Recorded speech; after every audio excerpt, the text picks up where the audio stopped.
bonjour à tous. Déjà, je rends grâce à Dieu, le créateur du ciel, de la terre, de toutes choses, de toute forme de vie, de tous les mondes spirituels qui existent, c'est-à-dire selon lui. Et je le remercie parce qu'il est tout puissant, grand, glorieux et redoutable. Donc aujourd'hui, on va parler avec le véritable Saint-Esprit que les apôtres authentiques ont reçu dans Jean 20, 22. C'est-à-dire Dieu a-t-il autorisé au prophète de verser le sang, quel que soit le sang. On va aussi parler premièrement le sang d'un animal. Parce qu'il est dit dans Proverbe 19, 2 que le manque de sens n'est bon pour personne. Et dans Proverbe 25, 2, la gloire du Père est de cacher des choses et la gloire des rois est de sonder les choses. Et encore dans Deutéronome 29, 29 que les choses cachées sont au Père, les choses révélées sont à vous, sont aux créatures, sont aux humains. Mais ce Dieu grand, glorieux, terrible, dit dans Jérémie 33, 3, demande-moi, je te relèverai des choses cachées, des choses que tu ne sais pas. Et encore dans Matthieu 7, 7, demandez-le, on vous donnera, frappant, vous devrez chercher, vous trouverez. Et le Christ dit dans Jean 3, 11, nous disons ce que nous savons et on l'en rend témoignage de ce qu'on a vu. Et encore dans Jean 8, 32, vous connaîtrez la vérité et la vérité vous affranchira. Cette vérité va donc vous affranchir aujourd'hui. Parce qu'il y a plein de gens actuellement qui se posent des questions. Est-ce que les batailles que le peuple d'Israël a mené contre d'autres peuples, c'est-à-dire les Amoréens, bref, toutes ces batailles en fait sanglantes qui sont produites dans l'Ancien Testament, est-ce que le Père a-t-il réellement, premièrement, prémédité cela? Est-ce que Dieu avait donné cet ordre? Et aussi, est-ce que Dieu avait-il pris plaisir à ça? Donc plein de gens doutent par rapport à ça, et d'autres qui n'ont pas de connaissance disent que oui, Dieu a vraiment pris plaisir à ça, que les voies du Seigneur sont impénétrables. Donc, c'est pour ça que le frère Étoile d'Éphèse aussi a fait une vidéo par rapport à ça, en parlant de Moïse, où Moïse apporte la loi en disant tu ne tueras point, mais lui-même il tue. Et d'autres qui n'ont pas de connaissance disent que non, Moïse a bien fait de tuer. Bref, c'est donc le pourquoi je m'adresse à tous ceux qui me regardent actuellement dans le monde entier, car je sais que cette vidéo aussi va faire le tour de la planète Terre.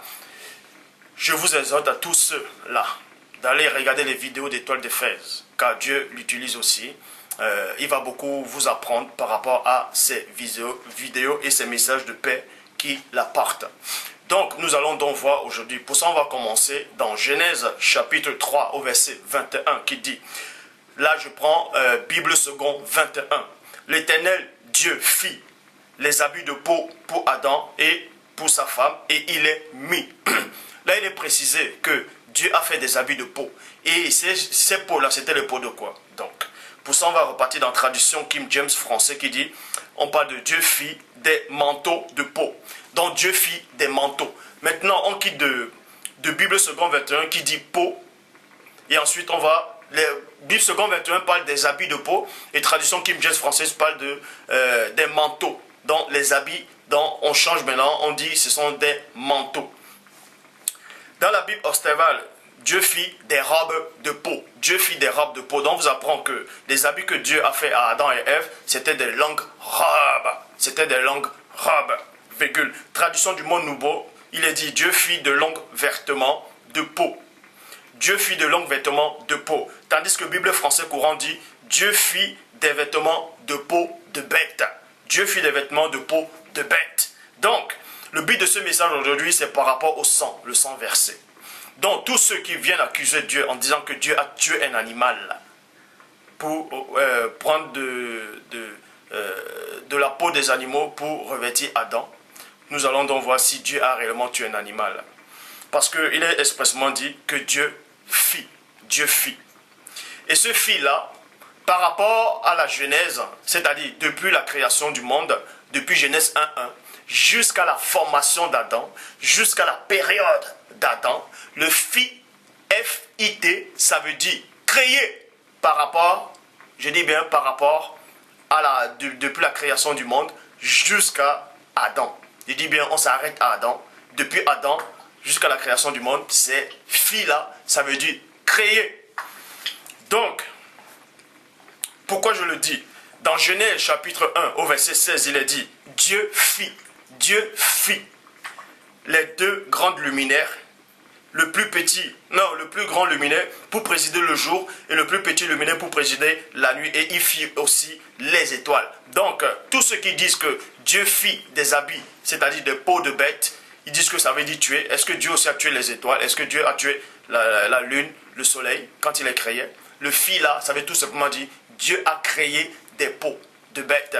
Dieu n'a pas tué un animal pour faire des habits avec, il a plutôt créé des habits de peau d'animaux. Il a créé des habits de peau. Parce qu'il est tout puissant. Il est grand, glorieux, terrible et redoutable. Donc, Dieu n'a pas tué un animal à la Genèse quand il a revêti Adam et Ève dans Genèse 3, 21. Parce qu'il est dit dans Psaume chapitre 8 au verset 3. Quand je contemple les cieux, l'ouvrage de tes mains, la lune, les étoiles que tu as créées. Et on vous apprend que Dieu a créé cela dans Genèse 1, 16. C'est-à-dire, Dieu fit. Et le fit là, dans Psaume chapitre 8, verset 3, on vous apprend que c'était créé. Maintenant, plein de gens vont peut-être essayer de prendre le verset dans Genèse 4, 4, où il est dit, et Abel de son côté en fit. Vous voyez, vous allez aussi, des gens vont dire, mais est-ce que quand par rapport à Abel, il est écrit fit, est-ce que le fit là, ça veut dire que Abel aussi a créé? Non. C'est pour ça que j'ai bien expressément précisé avec l'Esprit de Dieu que le début de la Genèse jusqu'à Adam, on s'arrête à Adam, le fit là, du début de la Genèse jusqu'à la période d'Adam lui-même, le fit, ça veut dire créer. Maintenant, ce qui vient après Adam, le fit maintenant là, ce n'est pas créé par rapport aux humains. C'est pour ça, dans Genèse 4, 4, il est dit, et Abel de son côté en fit.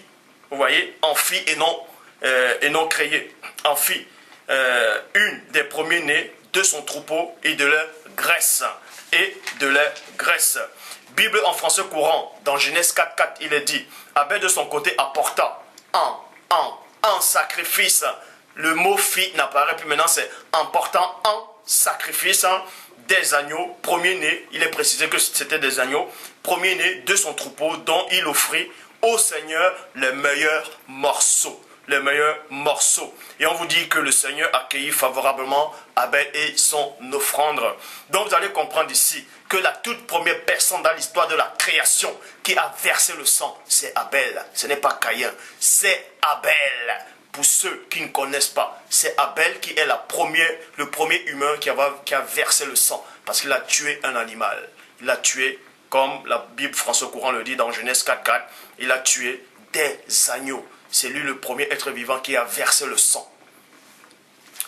Et on vous dit néanmoins que Dieu a pris plaisir à ça, selon ce qui est écrit dans la Torah, dans l'Ancien Testament. Mais nous allons réellement voir, selon l'Esprit de Dieu, si Dieu vraiment dans sa présence prend réellement plaisir à ça. Parce que l'animal, quand Abel a tué l'animal, l'animal souffrait. L'animal aussi a des sentiments, a des émotions. Si vous ne savez pas, l'animal ressent la douleur. Est-ce que Dieu prenait plaisir à ce que l'animal agonise pour qu'on lui offre cela?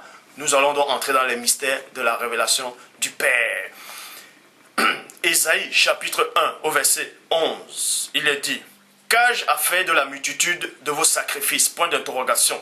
Dit l'Éternel, je suis rassasié. Maintenant, on vous dit ici que Dieu est rassasié. Rassasié ici, ça ne veut pas dire que Dieu mange jusqu'à ce qu'il est plein. Non, là, c'est une métaphore. On va expliquer cela. Donc, quand il dit qu'il est rassasié, ça veut dire qu'il est fatigué de ça. Hein? Je suis rassasié des holocaustes, de béliers et de la graisse des veaux. Je ne prends point. Vous voyez? Et non, je ne prends plus. Parce que si on disait je ne prends plus plaisir, ça voulait simplement dire que Dieu prenait plaisir à ça. Mais il dit je ne prends point. Et quand il dit je ne prends point, ça veut dire qu'il n'a jamais pris plaisir à ça. Parce que c'est lui ce qui crée les mots, les langages dans Genèse 11, 7. Donc, je ne prends point plaisir au sang des taureaux, des brebis et des boucs. Donc, Dieu vous dit ici qu'il ne prend pas plaisir au sang des taureaux, des boucs, des animaux. Donc quand on égorge un animal pour l'offrir à Dieu, pour vous, vous allez dire, ah c'est bien, mais est-ce que vous êtes placé à la place de cet animal? Le Christ a dit, ce que vous voulez qu'on vous fasse à vous, faites ça aux autres. Ce que vous voulez pas qu'on vous fasse, ne faites pas ça aux autres. Est-ce que vous avez demandé la permission à l'animal qu'on voulait l'égorger? Est-ce que vous voulez qu'on vous égorge à la place de cet animal? Est-ce que vous vous êtes mis à la place de cet animal qui ressentait la douleur? Non. Bref, là, on va juste entrer dans un domaine que plein de gens ne touchent pas.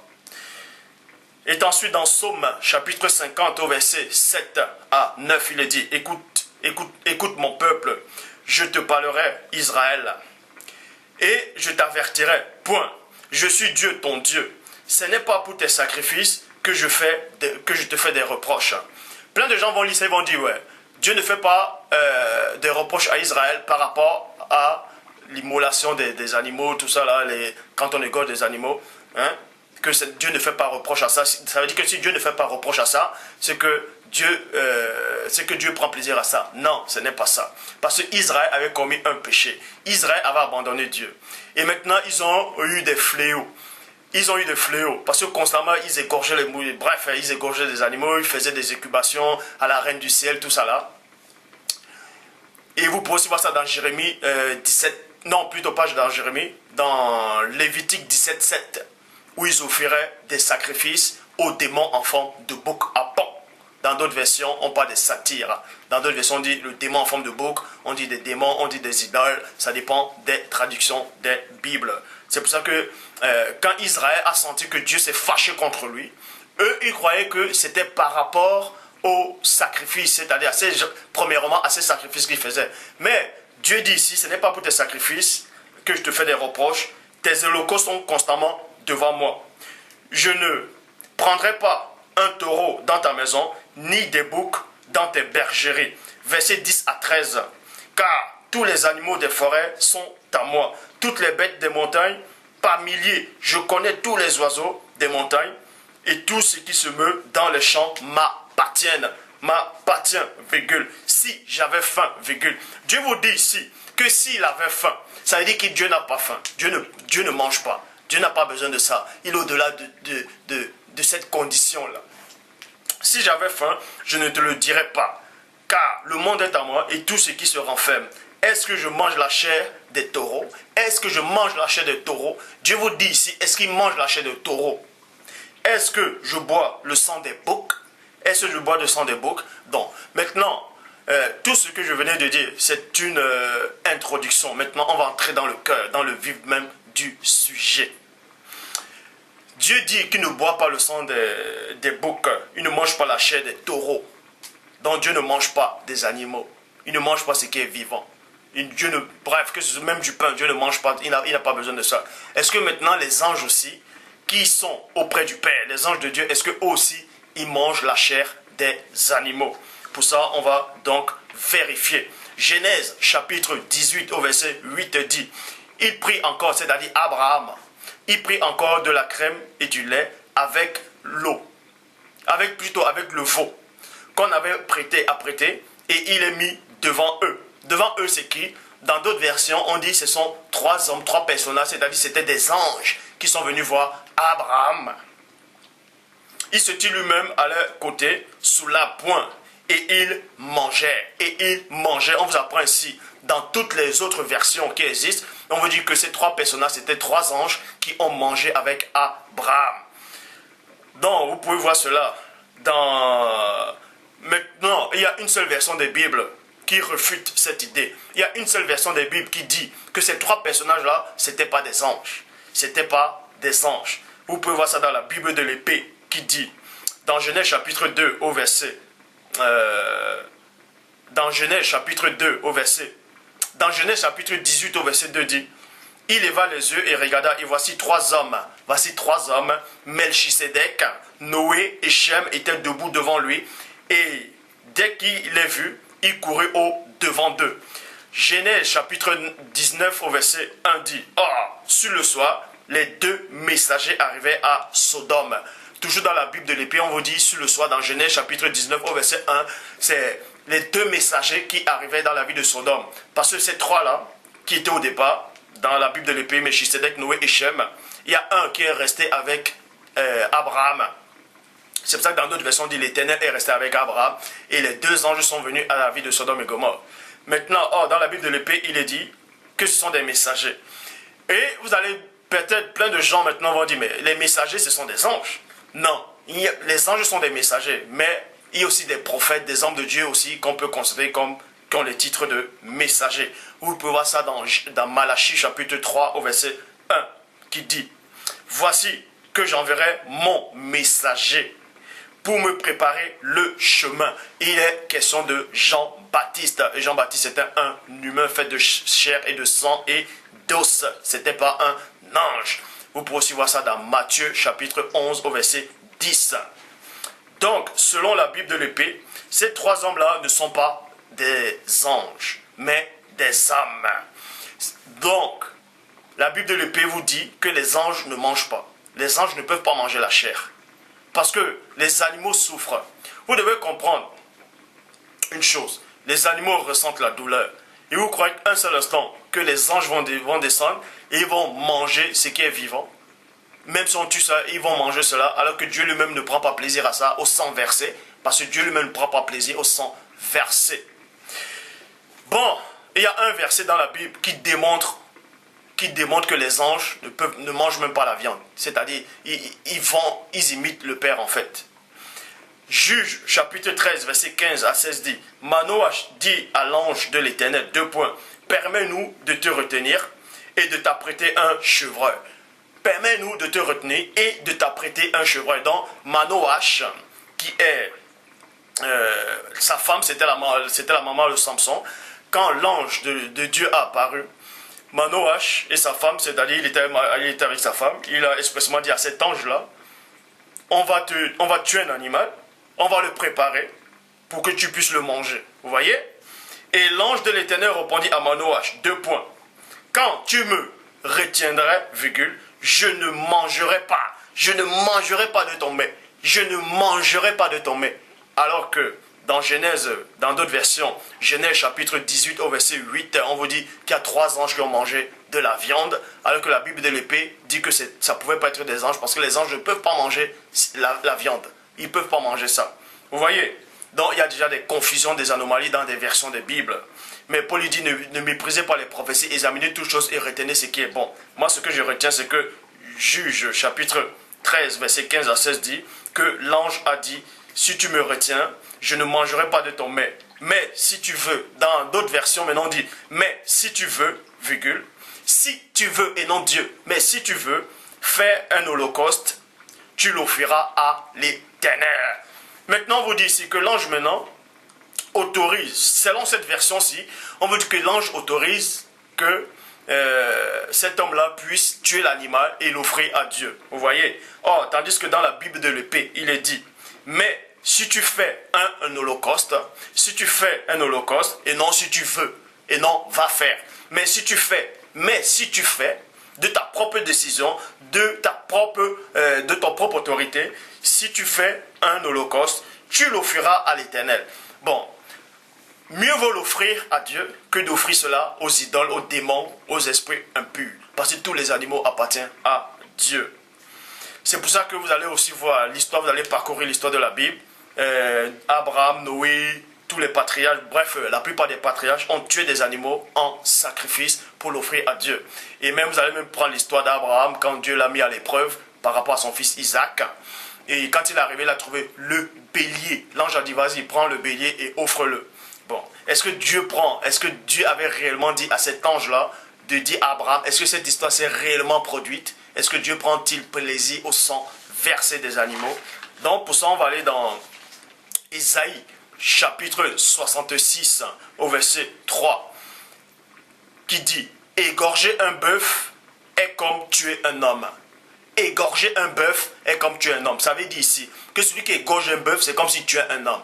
Vous voyez, c'est à peu près la même chose. C'est comme si tuait un homme. Égorger un bœuf, c'est comme si c'est comme tuer un homme. Sacrifier des brebis, comme abattre un chien. Présenter une offrande, comme reprendre le sang d'un porceau. Faire un parfum d'encens, comme bénir une idole. Puisqu'ils ont choisi leur voie et que les âmes prennent plaisir à les abominations. Virgule, vous voyez cela dans la Bible Orsteval.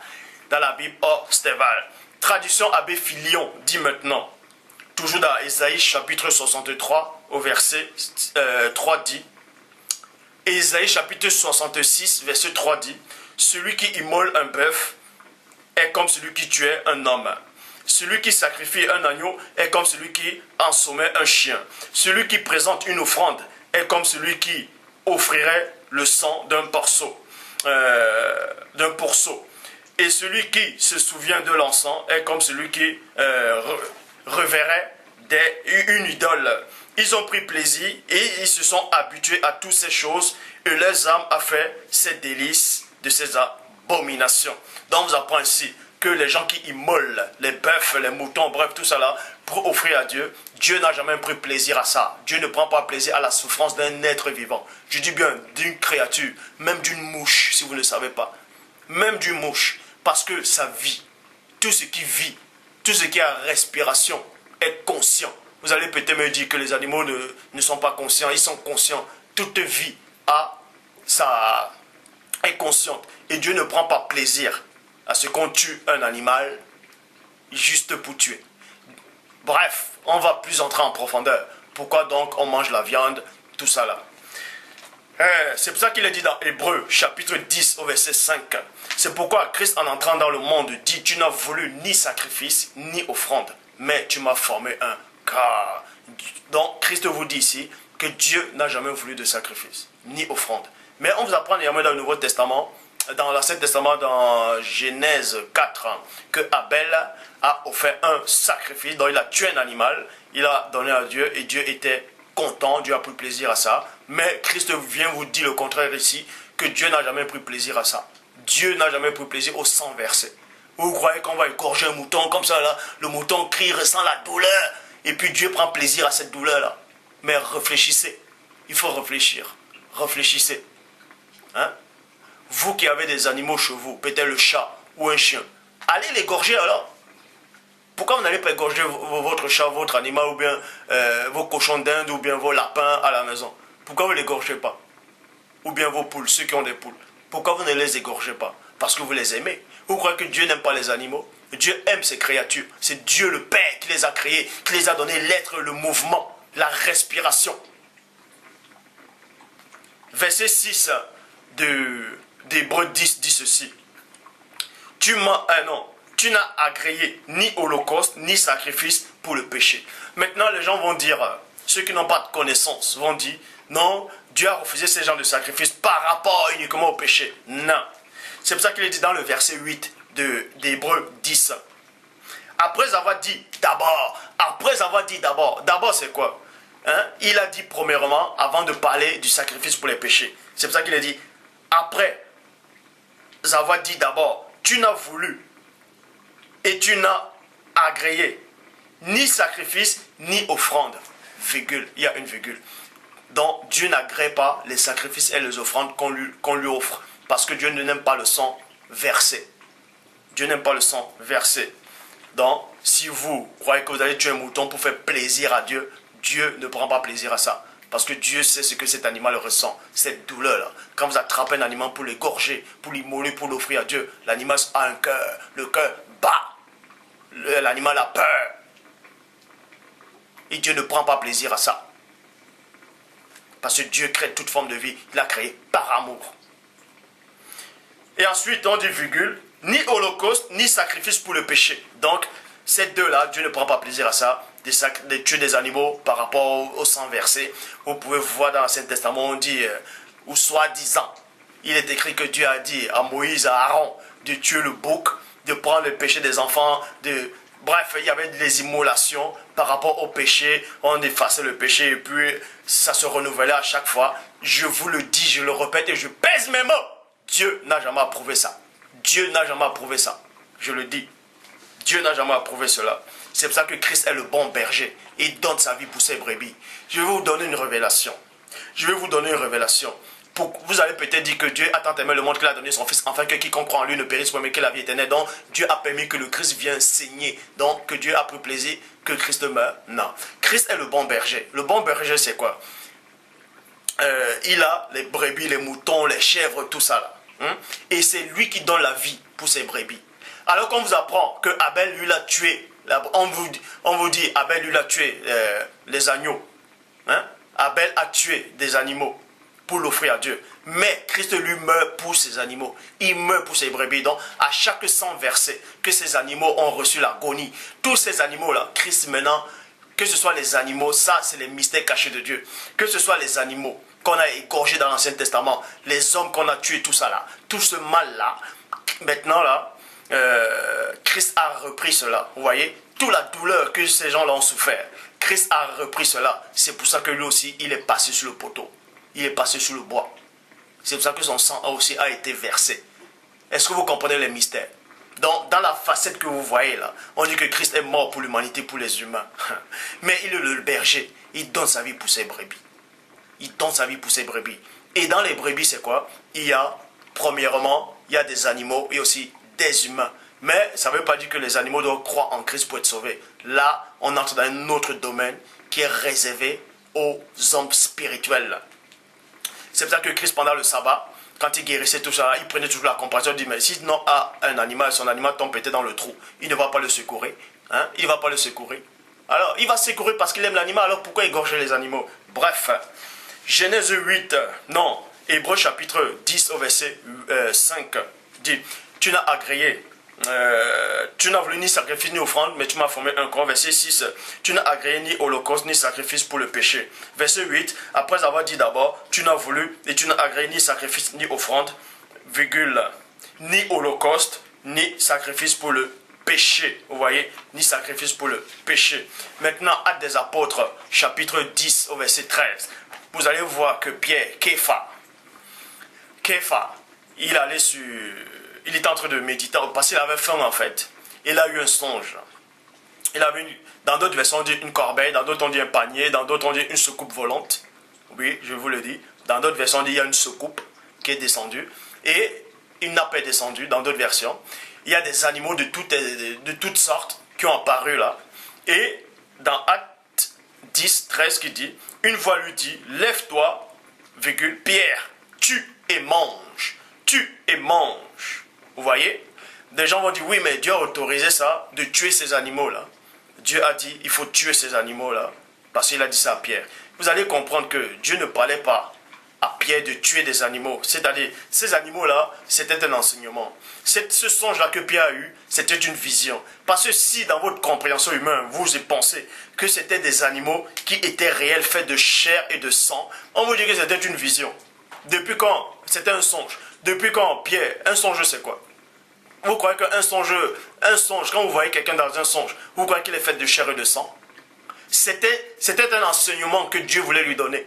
C'était une métaphore. Est-ce que vous comprenez? C'est pour ça qu'il a dit, Pierre, tue et mange. Or, vous savez que dans l'Ancien Testament, il est dit de ne pas manger des animaux avec le sang. C'est pour ça qu'il n'est pas dit, Pierre, tue, prépare et mange. Mais il est plutôt dit, tue et mange. Donc, si c'était vrai, Pierre allait tuer, boum, il allait manger cru. Si le mot tue, prépare et mange n'apparaît pas, c'est que Dieu sait pourquoi il a permis que le mot préparer n'apparaisse pas. Il le sait. Parce qu'il est au-delà du temps et de l'espace, au-delà des circonstances, au-delà de vos connaissances, au-delà de toute somme de connaissances. Bible du semeur, il a entendu une voix qui lui disait, lève-toi, Pierre, tue ces bêtes et mange-les. Tue ces bêtes et mange-les. Mais nulle part le mot apparaît, tue-les, prépare et mange-les. Vous allez me dire, oui, mais ça veut dire ça. Non, le mot préparer n'apparaît pas. Point barre. On parlait ici par rapport à Corneille. C'était par rapport à Corneille. Vous voyez? C'était un enseignement. Parce que Dieu dit dans Job 33, 14 qu'il parle cependant tantôt d'une manière, tantôt d'une autre, et l'on y prend point garde. Job 33, 14. Donc, c'était par rapport à Corneille. Et maintenant, quand on dit tu, on peut vous tuer par la parole. C'est-à-dire, quand la parole vous a franchi votre vie d'avant. Parce que ces animaux-là, que Pierre avait vus dans un songe, étaient considérés comme des animaux impurs. Et maintenant, on devait les tuer par la parole. Vous voyez? La parole vous tue, donc on vous cloue avec le Christ. Et là, maintenant, cette parole-là vous nettoie. Maintenant, manger, là, c'est quoi? Ça vous nettoie. Parce qu'il est dit dans Hébreux 4.12 que la parole de Dieu est vivante, efficace et plus tranchante qu'une épée quelconque à deux tranchants, pénétrant jusqu'à partager âme, esprit, jonctueux et moelle. Vous voyez? Et plus tard, on vous apprend que Pierre est allé, il a bel et bien parlé de Dieu, il a parlé du royaume à Corneille et il a reçu l'esprit. Donc, c'est donc ça. Maintenant, on va aller dans Genèse chapitre 9 au verset 3 qui dit, Genèse chapitre 9 au verset 3 qui dit, toute chose qui se meut ayant vie, vous sera, vous voyez, vous sera pour viande. Je vous ai donné toutes choses de même que l'herbe verte. Je vous ai donné toutes ces choses de même que l'herbe verte. Vous voyez cela dans la traduction King James française. Maintenant, on va aller dans la Bible des semeurs qui dit, toujours dans Genèse chapitre 9 au verset 3, « Tout ce qui remue et qui vit vous servira de nourriture, au même titre que les légumes et les plantes. » 2 points. Je vous donne tout cela. Donc, dans Genèse chapitre 9 au verset 3, vous apprend que selon la Bible, selon l'Ancien Testament, selon la Torah, que Dieu a autorisé à l'homme pour la toute première fois dans l'histoire de la création de manger la viande. Parce que Adam ne pouvait pas manger la viande. Et je vais vous expliquer pourquoi. Donc vous allez donc me dire, bref, on va donc expliquer pourquoi l'homme ne mangeait pas la viande au début de la création et pourquoi il a mangé la viande. Qu'est-ce qui s'est passé pour qu'il puisse manger de la viande selon les Écritures. Maintenant, on va aller dans la Bible en français courant qui dit « Tout ce qui remue et qui vit pourra, voyez, pourra vous servir de nourriture comme je vous l'avais donné, comme je vous avais donné l'herbe verte. Je vous donne maintenant tout cela. » Dans la bonne version dit ici, dans Bible française courant, qui dit « Tout ce qui remue et qui vit pourra. » Pourra. Est-ce que vous comprenez? Le mot pourra là, c'est très important. Ça veut dire que l'homme n'est pas obligé de tuer la bête pour manger. Le mot pourra. Dieu a dit pourra parce que la nature, la condition de l'homme avait changé. C'est la même phrase qu'il avait dit à Adam. Tu pourras manger tous les arbres du jardin. Tu pourras manger. Tu pourras manger le fruit. C'est-à-dire, tu pourras. Mais Adam n'était pas obligé de manger. Mais Dieu dit néanmoins, je vous donne cela. Comme je vous donne cela. Je te donne à Adam de manger des fruits, de manger tout ça là. Mais il a néanmoins dit, tu pourras manger. Tu pourras. Ça ne veut pas dire que tu es obligé. Donc, la même Bible dit encore maintenant, la Bible en français courant, tout ce qui se remue et qui vit pourra vous servir et non doit. Vous voyez? Et non doit, mais pourra vous servir de nourriture. Maintenant, vous allez comprendre qu'il y a 3 dimensions. Il y a 3 étapes. Il y a 3 niveaux. Il y a 3 sortes de nourriture qui existent dans la création. Dans la réalité de Dieu. La première nourriture, c'est la parole. Et c'est la nourriture de l'esprit. Est-ce que vous comprenez? La première nourriture, c'est l'esprit. C'est-à-dire, c'est la parole. Parce que l'homme ne vivra pas uniquement de pain, mais de toute parole qui sort de la bouche du Père. Donc, la nourriture de l'esprit, c'est la parole de Dieu. Maintenant, il y a la nourriture de l'âme.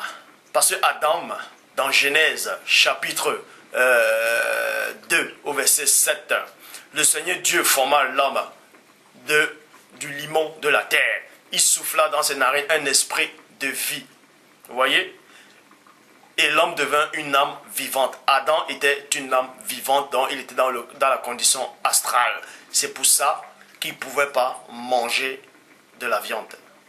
Il ne pouvait pas manger de la viande. Et la nourriture d'Adam par rapport à cette condition d'âme, même comme il était dans la chair, par rapport à cette condition d'âme, la nourriture de l'âme, bon maintenant, dans la condition de la chair, c'est des fruits, des légumes, des fruits, des légumes, des plantes, tout ça là. Là, c'est pour ça que Adam et les animaux aussi pouvaient manger des plantes. Les animaux pouvaient manger des plantes. Les animaux pouvaient manger des plantes. Ils pouvaient manger des plantes. Même les lions pouvaient manger des plantes. La preuve, pour tous ceux qui viennent en Afrique, pour tous ceux qui ont eu des chiens à la maison, vous avez dû voir quand le chien est malade. Quand le chien est malade, il va manger des plantes. Il va manger des herbes pour se puger. Parce qu'il revient à la source.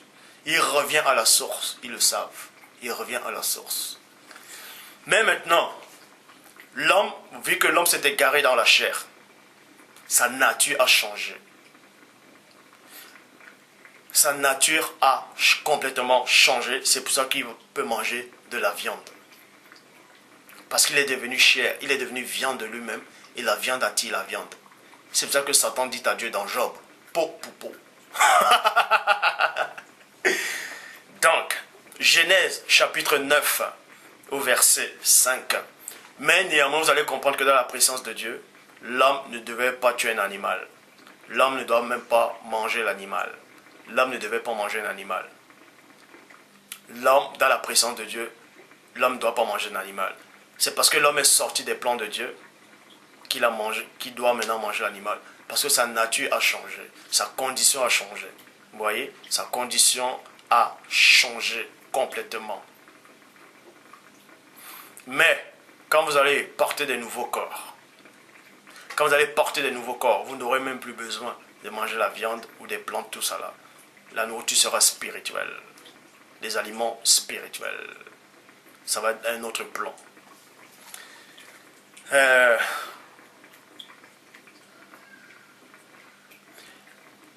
Vous savez, quand Christ, au moment du repas, Christ a rompu le pain.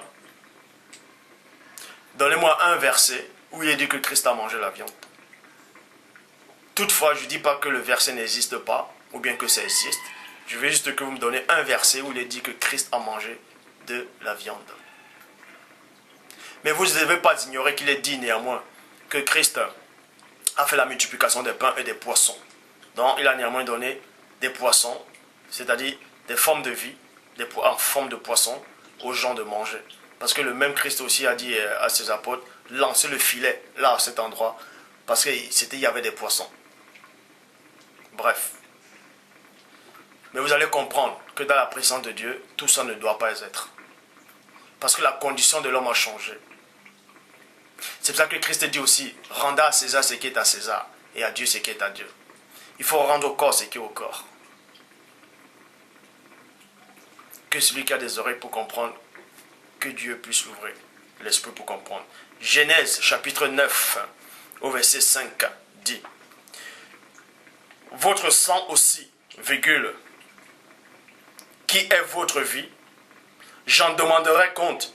J'en demanderai compte à tout animal qui aura tué un être humain.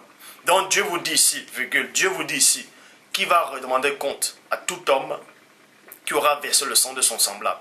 Il va aussi demander compte aux animaux qui auront tué des humains. Les animaux aussi, Dieu, ils vont rendre compte à Dieu. À tout le sang versé qu'ils ont fait aux humains. Est-ce que ça veut aussi dire que Dieu va juger les animaux? Peut-être Dieu va juger un lion qui a tué des zèbres pour manger. Mais la parole dit uniquement ici que Dieu va demander le sang de tout homme que l'animal aura versé. Il n'est pas dit ici que Dieu va demander le sang à tout animal, le sang de l'animal que l'animal a versé. Mais toutefois, je ne dis pas que Dieu ne le demanderait pas aussi. Parce que la justice doit s'adresser à toute forme de vie. Bon, Genèse chapitre 9 au verset 5. Votre sang aussi, qui est votre vie, j'en demanderai compte et j'en demanderai compte à tout animal qui aura tué un être humain, comme à tout être humain qui aura tué son semblable, je demanderai compte de vos vies, de la vie de l'homme. Verset 6 de Genèse 9. Si quelqu'un repent le sang de l'homme, virgule, si quelqu'un repent le sang de l'homme, virgule, son sang aussi sera répandu par l'homme. Donc, on vous dit ici que si quelqu'un tue un humain aussi va tuer cet homme qui a tué. Bon, pourquoi? Parce qu'il est dit dans Matthieu chapitre 26 au verset 52. Alors le premier-né lui dit, il dit à qui? Il dit à Képha, à Pierre, remets ton épée à sa place, car tous ceux qui prendront l'épée périront par l'épée. Ça veut dire que si Pierre avait un seul instant tué ce soldat-là, on allait aussi le tuer avec l'épée. Donc, vous allez sûrement comprendre. Ce soldat-là, qui vous dit que ce soldat-là avait tué des gens avant? Ou bien ce soldat n'avait pas tué? Toujours est-il que Pierre a pris l'épée. Pierre voulait tuer cet homme-là en défendant le Christ.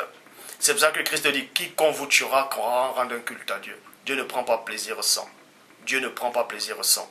C'est pour ça, vous voyez même les Moïse, les David, tout ça là, ils ont soi-disant fait des batailles pour Dieu, pour l'honneur de Dieu, pour défendre Dieu. Mais celui qui est mieux placé que quiconque, qui est l'image du Père, Pierre voulait le défendre, comme les prophètes ont voulu défendre Dieu.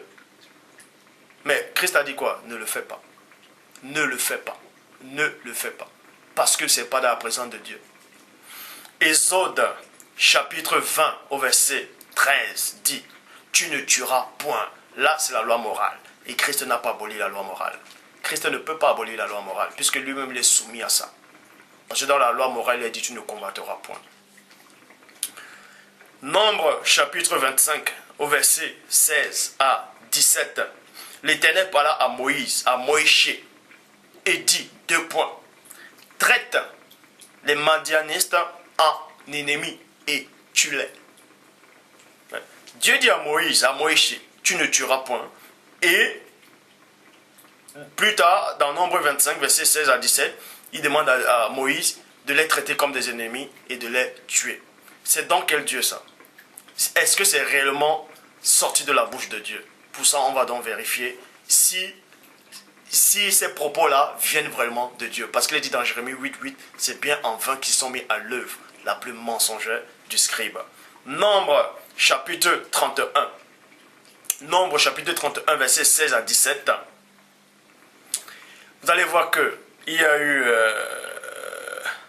de peuples d'Israël qui sont égarés à cause de Balaam. Vous voyez? Et selon Nombre, Dieu a envoyé les peuples d'Israël d'aller faire la guerre aux Madianistes, de les tuer, de les traiter en ennemis, parce qu'à cause d'eux, ils ont abandonné Dieu. Vous voyez? À cause d'eux, ils ont abandonné Dieu. C'est pour ça qu'il est dit dans Nombre 31, verset 16 à 18. Voici, ce sont elles qui suent la parole de Balaam. On n'a pas dit ici que ces femmes-là, elles sont venues faire pécher les enfants d'Israël d'elles-mêmes, de leur propre initiation, de leur propre volonté, de leur propre initiative. Mais on vous dit néanmoins que c'est à cause de Balaam, c'est sur la parole de Balaam. Et on sait que Balaam était un devin, un prophète. Et donc un prophète avait le pouvoir. Un prophète, quand il dit une parole sur toi, c'est-à-dire, ça agit en toi. Donc la parole de Balaam a bel et bien agi sur les Madianistes, a bel et bien agi sur ces femmes-là. Alors, pourquoi maintenant on condamne ces femmes-là? Alors que c'était sur la parole de Balaam. Balaam aussi, on l'a zigouillé, on l'a tué. Bref, voici, ce sont celles qui, sur la parole de Balaam, ont entraîné les enfants d'Israël à l'infidélité envers l'Éternel dans l'affaire de Paro. Et alors éclata la plaie dans l'assemblée de l'Éternel. Point. Vous voyez? De l'Éternel. Maintenant, tuer tout mâle, c'est-à-dire tuer tout homme, tout mâle. Maintenant, c'est Moïse qui parle. Hein. C'est Moïse qui parle. Vous allez voir quelque chose. Maintenant, tuer tout mâle parmi les petits-enfants, virgule. Tuer tout mâle parmi les petits-enfants. Et tuer toute femme qui a connu un homme en couchant avec lui, mais laissée en vie pour vous, toutes les filles qui n'ont point connu la couche d'un homme. Déjà, vous allez voir ici que Christ n'a jamais pris plaisir à ça. Pourquoi? Parce que Christ dit, tout ce que vous voulez qu'on vous fasse à vous, faites ça aux autres. Tout ce que vous ne voulez pas qu'on vous fasse, ne faites pas ça aux autres. Ça veut dire quoi? Quand Moïse dit aux hommes d'Israël de prendre des femmes, c'est-à-dire vierges, vous voyez, de prendre cette femme-là, est-ce que Moïse a demandé la permission à ces femmes vierges, des clans, des Madianistes, des ennemis, qu'elles voulaient ces enfants d'Israël? Est-ce qu'on a demandé leur avis? Non. On les a pris par force. Maintenant, on va soit les violer, soit coucher avec elles, même si elles ne sont pas consentantes. Vous voyez? Parce qu'elles ont peur. Or, Christ dit quoi? Ce que vous voulez qu'on vous fasse à vous, ne faites pas ça aux autres. Faites ça aux autres. Ce que vous ne voulez pas qu'on vous fasse, ne faites pas ça aux autres. Vous voyez? Donc, Moïse donne les ordres qui ne vont pas de pair avec la parole, les pensées de Christ. Point barre! Parce que cette parole-là ne vient pas de Dieu. Je le dis haut et fort. Quand vous lisez dans l'Ancien Testament où Dieu dit « Allez tuer, allez massacrer les enfants, allez massacrer, allez prendre les terrains des gens, allez prendre les maisons des gens, vous allez casser tout ça là. » Ça ne vient pas de Dieu, je le dis. Ça ne vient pas de Dieu. Dieu n'a jamais dit ça. Même si c'est écrit là, je le dis, Dieu n'a jamais dit ça. Parce que Christ contredit tout cela. Pourquoi? Regardez donc, il est dit dans Nombre 31, 16 à 18, vous voyez, qu'elles ont fait pécher les enfants d'Israël. Maintenant, le plus important, c'est quoi? Il dit, Moïse dit, tuez, maintenant tuez-les, tuez tout mâle, parmi les petits-enfants. Moïse, vous devez savoir une chose. Moïse donne l'ordre en disant de tuer tous les petits-enfants. De tuer tous les petits-enfants. De tuer tous les petits garçons, les petits-enfants. Alors qu'il devait même pas lui-même oublier. Si, en ce temps-là, quand il parlait, s'il était inspiré par le Saint-Esprit devait lui révéler que Moïse aussi devait se souvenir que lui aussi était un petit enfant en Égypte. Et qu'on voulait le tuer. Mais on l'a épargné la vie. Vous voyez ça dans Exode, chapitre 2, au verset 6. C'est la fille de Pharaon. Or, quand vous regardez les films des 10 commandements de Moïse dans les films, on va dire que c'est la sœur de Pharaon. Or, la Bible dit que c'est la fille de Pharaon. Exode, chapitre 2, verset 6. Elle l'ouvrit et vit l'enfant. Cet enfant, c'était qui? C'était Moïse, c'était Moïse. C'était un petit garçon qui pleurait. Point. Et elle eut pitié. Et elle en eut pitié. Et elle dit, c'est un enfant des Hébreux. Et plus tard, on vous apprend quoi? Qu'elle a adopté Moïse comme son propre fils. Alors, pourquoi Moïse aussi ne pouvait pas laisser la vie à ces petits-enfants-là quand il a dû tuer ses petits-enfants? Ces petits-enfants aussi avaient peur. Ces petits-enfants pleuraient. Alors, il ne pouvait pas se souvenir que la fille de Pharaon, soi-disant, on dit que l'Égypte, ce n'est pas le peuple de Dieu. Alors, ses ennemis, alors, pourquoi ils ont laissé la vie sauve à Moïse? Pourquoi la fille de Pharaon a eu pitié de Moïse? Et pourquoi Moïse, lui, maintenant, là, quand il grandit plus tard, il voit les petits garçons, il n'a pas pitié d'eux? Pourquoi? Vous voyez? Vous voyez? Ça s'appelle manque de reconnaissance. Et Christ n'est pas ainsi. Christ n'est pas ainsi. Je vous le dis. Christ n'est pas ainsi.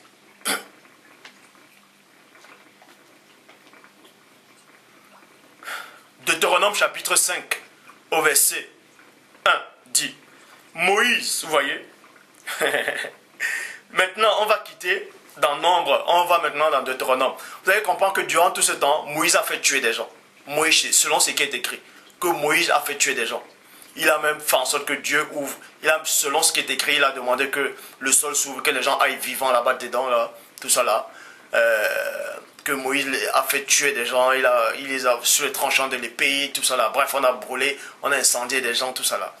C'est Moïse sur son ordre qui disait que Dieu lui a révélé cela. Et c'est donc qui ce Dieu là, hein? On vous dit que ce Moïse là a vu Dieu d'Israël sur la montagne. Alors qu'on vous apprend que ça ne pouvait pas être Dieu, parce que Christ dit personne n'a vu Dieu. Alors, c'est donc qui donnait ses ordres à Moïse? C'est donc qui donnait ses ordres au patriarche, à David, tout cela, d'aller massacrer, d'aller tuer des gens, des enfants, des femmes? C'est qui ce Dieu-là? Hein? C'est qui ce Dieu? Quand on vient vous dire, non, ce n'est pas Dieu, non, c'est Dieu, c'est Dieu. Dieu ne prend pas plaisir au sang. Si vous dites que c'est Dieu qui a fait ça, c'est que vous-même vous êtes égaré. Vous êtes dans la confusion. Vous avez reçu un esprit d'égarement, de confusion, de délire. On vous apprend que Moïse a fait tuer, a fait massacrer des gens.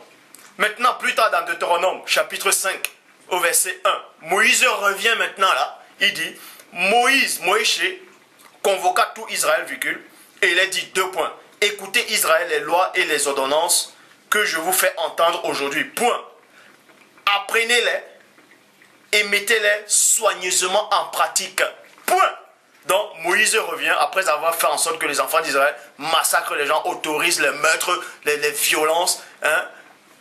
Les violences, même le viol. Je dis le viol parce que quand vous allez en bataille, vous prenez des femmes étrangères, vierges, quand vous couchez avec elles, ça s'appelle le viol parce qu'elles ne sont pas consentantes, elles ont peur. Ça s'appelle du viol. Donc on vous apprend ici que Moïse a autorisé tout ça. Tout ce que le Père Tout-Puissant n'autorise pas. Même le Christ n'a pas autorisé cela. Mais néanmoins, Moïse revient dans Deutéronome, chapitre 5, au verset 1, que, oui, effectivement, il oublie qu'il avait fait massacrer les gens, il revient, mais il dit maintenant, non, il faut obéir à la loi de Dieu. Il faut apprendre à obéir à la loi de Dieu. Pourquoi lui-même, il n'apprend pas ça? Il dit, apprenez à obéir aux ordonnances de Dieu. Et c'est pour ça qu'il est dit dans le verset 7 de Deutéronome 5. Cette loi qu'on doit obéir, c'est quoi? Deutéronome chapitre 5, au verset 17. Tu ne tueras point. Moïse revient encore, il dit, apprenez à obéir, apprenez à mettre ça en pratique, tu ne tueras point. Alors qu'il a fait tuer aux enfants d'Israël. Comment se fait-il? Ça c'est une contradiction. Comment se fait-il qu'il dit, allez massacrer tuer des enfants? Lui-même étant enfant, on ne l'a pas massacré, on l'a épargné. Pourquoi il n'épargne pas les enfants, hein? Violer les femmes, brûler les maisons. Après, plus tard, il oublie ça, il dit, apprenez à mettre soigneusement en pratique. Il ne faut pas tuer. Mais les enfants d'Israël, ils ont dit, mais vous croyez qu'ils ne vont pas se souvenir de ça? Que mais, qu'est-ce qu'ils racontent? Ils nous autorisent de tuer, de massacrer, et maintenant ils disent de ne pas tuer. Et il y a déjà un esprit de confusion qui règne. Et vous dites que ça vient de Dieu. Nombre 23, 19, Dieu n'est point un homme pour mentir, ni un fils d'homme pour se repentir. Donc, ça ne peut pas venir de Dieu, tout ça. Deutéronome chapitre 22, verset 22 à 23 qui dit, si une jeune fille vierge est fiancée et qu'un homme la rencontre dans la ville et couche avec elle, vous les amènerez tous deux à la porte de la ville, vous les lapiderez et y mourront. Vous les lapiderez et y mourront, virgule. La jeune fille pour n'avoir pas crié dans la ville, virgule. Donc, on vous dit ici que si un homme rencontre une jeune fille vierge et qui couche avec elle, c'est-à-dire viole la fille, on doit lapider ces deux personnes. On doit lapider aussi la fille parce qu'elle n'a pas crié. Et si cette fille-là, elle est muette, qu'elle n'arrive pas à parler, elle va crier comment? Donc on va aussi la tuer. Hein? On va aussi la tuer. Si cette jeune fille, elle a peur, tellement elle est tétanisée, elle n'arrive pas à crier, parce que la peur la tétanise, et que le mec viole, on doit aussi néanmoins tuer cette fille-là. C'est quel esprit qui a inspiré ce verset-là? Hein? Donc avant de lire, ne vous bornez pas à écouter les Écritures, à vous tromper ou même faire de faux raisonnements. La jeune fille pour n'avoir pas crié dans la ville, et l'homme pour avoir déshonoré la fille de son prochain. La femme de son prochain, point. Tu ôteras ainsi le mal du milieu de toi. Lévitique, chapitre 20, au verset 10. Si un homme commet un adultère avec une femme mariée, s'il commet un adultère avec la femme de son prochain, l'homme et la femme adultère seront punis de mort et les sangs retomberont sur eux. Point. Pourquoi David, lui, n'a pas été puni de mort? Pourquoi? Posez-vous la question. Alors, la loi s'adresse qu'à qui? Dieu n'a-t-il pas dit que dans un procès, on ne doit pas favoriser une personne et laisser l'autre? Hein? Pourquoi David commet l'adultère, il tue même encore le mari de la personne, lui on ne lui fait rien? On va dire on l'a châtié. La parole et la loi, ça doit être pour tout le monde. Point barre. Et Christ, dans Jean 8, il n'a pas permis qu'on lapide cette femme-là. Parce que Christ n'est pas pour le sang. Christ avait néanmoins savait que cette femme avait commis un adultère, que c'était contre la loi de Dieu. Mais Christ, qui est mieux placé, qui sonde le cœur, il sait pourquoi cette femme a commis cela. Ça ne veut pas dire que Christ approuvait cela. Hein? Mais néanmoins, Christ a dit, va et ne pêche plus. Moi non plus, je ne te condamne pas. Moi non plus, je ne te condamne pas. Parce que c'est la loi de Dieu, le pardon. Lévitique 21, verset 9. Si la fille d'un sacrificateur se déshonore et se prostitua, elle déshonore son père, elle sera brûlée au feu. Depuis quand Dieu va prendre quelqu'un fait de chair et de sang, il va dire va le brûler au feu. Hein? Alors qu'il y a l'esprit, alors que l'esprit vient de Dieu. Dieu permet que, c'est-à-dire, Dieu a permis que l'esprit qui vient, c'est-à-dire, il a donné l'être, le mouvement à cette personne. L'esprit est néanmoins dans l'homme. Ça veut dire l'esprit qui est dans l'homme, c'est une partie qui vient du Père. Parce que c'est l'esprit qui permet qu'on soit en communion avec le Père. On vous dit qu'il faut brûler une fille parce qu'elle s'est prostituée. On brûle une fille parce qu'elle s'est prostituée. Alors que quand vous lisez, il y avait un homme de Dieu, on lui disait, va prendre une femme prostituée et aie des enfants avec lui. Mais quand une femme vient faire ça, on doit la brûler au feu. Hein? Quand on brûle quelqu'un, il ressent la douleur, ça fait mal. Mais vous croyez quoi, vous? Que Dieu prend plaisir à ça? Ça, ce Dieu-là, je ne le connais pas. Je vous le dis. Si c'est votre Dieu, c'est que vous êtes dans la perdition totale. Psaume 55, verset 16. Que la mort les surprenne. C'est David qui prie. Tout le temps, il priait par rapport à ses ennemis. Non, Dieu, tue-les. Envoie-les un esprit d'égarement. Non, que la mort les surprenne. Vous voyez? Que la mort les surprenne. Ça veut dire que la mort doit te surprendre. Tu n'as même plus le temps de, t'as même pas eu le temps de te repentir. Hein? Dans la mort doit te surprendre, tu dois mourir dans ton péché. Ça, c'est David qui le dit. Ça, c'est David dont, soi-disant, il est écrit que Christ est son fils. Fils de David. Bref, que la mort les surprenne, qui descendent vivants dans le séjour des morts. Psaume 59, verset 14. Détruis-les dans ta fureur. Détruis-les et qu'ils ne soient plus. Qui sache que Dieu règne sur Jacob jusqu'aux extrémités de la terre. Ézéchiel, maintenant, on va vous donner la pensée de Dieu lui-même. Ça, c'est les pensées de David. Ça, c'est les pensées de Moïse, de Jacob, d'Abraham, tout ça, de tous ces hommes-là qui ont fait la guerre. Maintenant, ces pensées-là, ça ne m'intéresse pas. Ce qui m'intéresse, c'est ce que Dieu lui-même pense. Dieu dit dans Ézéchiel, chapitre 18, au verset 23. Ce que je désire, virgule. On vous dit le désir de Dieu. Le désir, c'est quoi? Il désire quelque chose. Ce que je désire, est-ce que le méchant meurt? Point d'interrogation. Dit le Seigneur, l'Éternel, n'est-ce pas qu'il change de conduite et qu'il vive? Alors, tous ces prophètes qui ont commis des atrocités, tous ces prophètes qui ont massacré, soi-disant les ennemis, pourquoi ils n'ont pas demandé à Dieu de les pardonner? Pourquoi ils n'ont pas laissé à ces ennemis-là l'occasion de se repentir? Puisque Dieu lui-même dit que ce n'est pas son souhait. Dieu ne souhaite pas que quelqu'un meure dans son péché. Il veut que la personne se repente.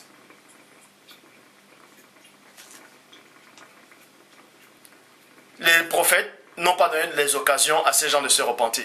Or, Christ donnait l'occasion à chacun de se repentir. Il donnait l'occasion, même aux pharisiens, je le dis. C'est pour ça qu'il dit, si vous ne croyez même pas en moi, croyez aux choses que je fais. Parce que quand ils vont croire, ils vont voir que Christ vient de paix. Et là, ils vont accepter. Christ a tout fait, je dis bien tout fait, pour que tout soit sauvé. Mais c'est détracteur. Mais les autres prophètes, soi-disant, vous êtes contre eux, on vous massacre. Vous lisez même David un moment, il y a des gens qui ont tué, soi-disant l'ennemi de David, c'est-à-dire le fils de Saül.